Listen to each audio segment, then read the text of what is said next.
Hey everyone, it's Jack here again from Forbidden Planet Camden on this new comic book day, talking about what I'll be picking up off the shelf this week. So let's get started. So it's actually a bit of a rainy day here in Camden, but there's no better way to get out of the grey and the gloom than with some brand new comic books to get really stuck into. So kicking off with my ongoing series, a mini series that I'm picking up, DC Sonic issue 3. So we're now at the halfway, just over halfway mark of the mini series. It's a 5-issue mini. I'm still having such a great time with it. It's so accessible, the art's really fun, especially from the last issue, we're being introduced to a lot more DC villains. It's been very well paired. Ian Flynn, who's the writer, has done a very good job of amalgamating these two universes together in interesting ways and exciting ways that keep me really looking forward to every single issue. So I'll be sad when it's over, but we still got 2 more issues left to enjoy, and that homage to the New 52 Justice League issue 1 cover is just, yeah, great touch. Up next and last in the ongoings I'm picking up, we have The Amazing Spider-Man issue 4. Continuing my trend of picking up variants for this series, I've gone for the wonderful Mark Chiarello's Hobgoblin reflection cover. This is stunning. I love this. I saw this on League, on the previews for what was coming out this week, and every week I'm sort of trying to pick up a different variant. I have yet to be disappointed. Pepe Larraz's doing an awesome job on the cover A's, but there's just so much talent being thrown at Spider-Man right now. It's so hard to pick, and I'm having a great time figuring out each week what variant's going to come home with me, until I eventually pick up all the cover A's as well, because what am I like? But yeah, still really enjoying the series. Joe Kelly, as I said in the last pull list that featured a Spider-Man, is drip feeding mysteries through the use of flashbacks, which I'm really enjoying. I don't mind a little bit of retconning. In essence, it's just adding more richly to Peter Parker's history and story, especially with his time at school and with Aunt May, which is always a wonderful relationship when it's explored so well, which Kelly's doing. So yeah, this is staying on my pull list. If you're picking it up, let me know what you're thinking. If you're enjoying Joe Kelly's run as well, always love talking Spider-Man when people pop in the shop, so let me know. Speaking of the web slinger, he's always fun on his own, but he has a great rapport with many a character in the Marvel universe, and I would argue sometimes no better than a man who's very good at what he does, but what he does isn't very nice. So from Mark Guggenheim and Kerry Andrews, we have Spider-Man and Wolverine, issue 1. Now, I don't think anybody loves Kerry Andrews on interiors more than our very own assistant manager, Vic DeLuca. But I've mentioned before in the past just how great it is to have such incredible legacy talent still working on characters, on books that are this high quality, that are this standard. And it's a great privilege that even though it's a mini series, we are getting brand new stories from such great creative teams, trying new things out, throwing things at the wall, seeing what sticks, being brave in their comic decisions. Which I don't feel like it's happened in quite a long time, but we're seeing it a lot from Marvel and DC recently, especially with loads of wacky one-shots, with loads of crossovers, and not in this overbearing way I feel like it can be sometimes, in a really fascinating and introductory way, which is what comics should all be about. It should be being able to go into your local comic shop and seeing something off the shelf and being like, I want to give that a go. And I think they're giving us a plethora of options every single week at the moment. So Spider-Man Wolverine is another one to add to the long list of really exciting books coming out that I can't wait to get stuck into. So this is staying on my pull list.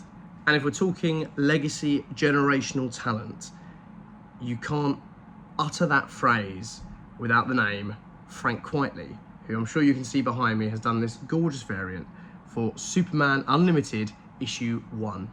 Now, I picked up the Superman Summer Special earlier this year already, and as I said then, I like giving #1s a go for characters that I love to see where it's going to go. And the Summer Special did a fantastic job at luring me in, at capturing me on a little hook that said, give us a go. And if there were any doubts in my mind about trying out the new Superman Unlimited series, Frank Quitely quashed every single one of them with this lovely, striking, heroic Superman that he's so well known for on books such as All-Star Superman, of course. I grew up loving his Batman and Robin run with Grant Morrison. That pair always never cease to amaze, and it's so nice seeing Frank Quitely do more and more of the characters that he's so well known for and so good at. And we can't not mention the talent inside the book as well. Dan Slott, obviously famous Spider-Man run, has been writing Superman here and there as well, especially in a summer special, and Raphael Albuquerque on interiors just makes this a really great pickup this week. So I hope people are joining me in the throes of trying out the new Superman book ahead of the movie later this year. That's it. Those are all the new comics I'm getting this week. Only 4 issues, which is a quite small number for me, which is quite nice. I do have, however, a few more honorable mentions to mention. Much like with Nightwing last week, we are being inundated with reprints of fantastic series, whether it be to coincide with a movie, whether it's to coincide with a 20th anniversary, which is kind of crazy for a lot of these books. The shelves are packed once more, and kicking off, if you've seen Thunderbolts already, this is one you'll have to pick up, and if you've not seen Thunderbolts, this is one you're going to have to pick up.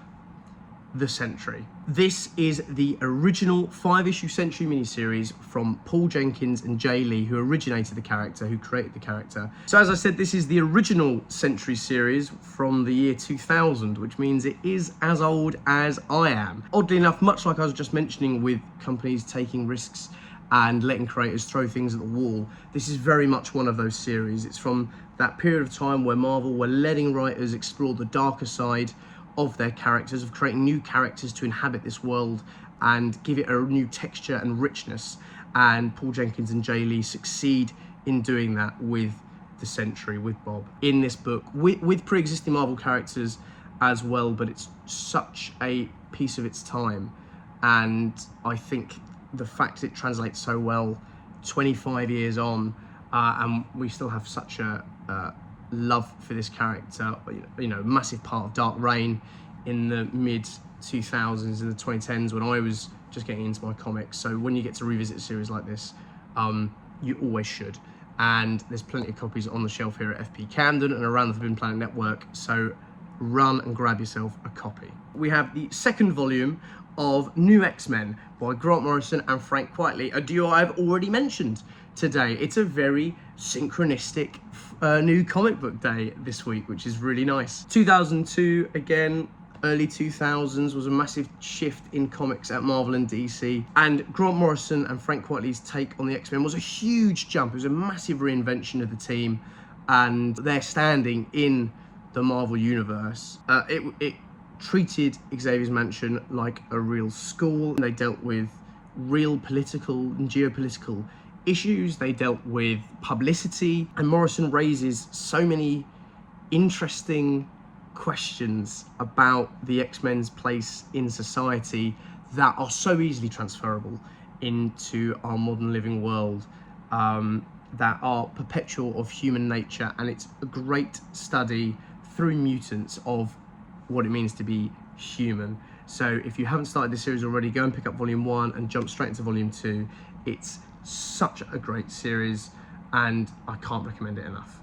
That really is everything on my pull list this week, including the honorable mentions. Thank you so much for listening. As always, please do reach out, let me know. I love seeing all of you that come in and let me know that you've seen the video. There's a plethora of you, which I feel really quite warm about, that come in and pick stuff off the shelf and let me know that it's because of a recommendation from these videos, and that means a lot to me. Thank you very much for listening. I'll see you next week for a host of new releases, and again, probably a host of things I'll just gush about. So thanks very much. Bye-bye. If you're enjoying watching Forbidden Planet TV and you're enjoying watching us talk to the world's most interesting and accomplished filmmakers, authors, artists, musicians, creators, subscribe right here. See you soon.